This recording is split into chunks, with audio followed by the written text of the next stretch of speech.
Председател Србији Томислав Николич у розговарки с представниками ромske i nacionalnej zajednici u Srbiji знаходи Шветовогодња Ромох, хварал že их позиција у држави муш из моцниц, а држава им муш je omožljivit že bi vytvorili svoje prava i začuvali svoj identitet.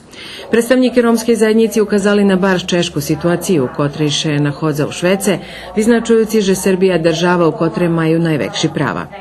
Najljepši rezultati postignuti u oblasti obrazovanja i zdravja, ali kad u pitanju obezpečovanja roboti, nje zljepšanja.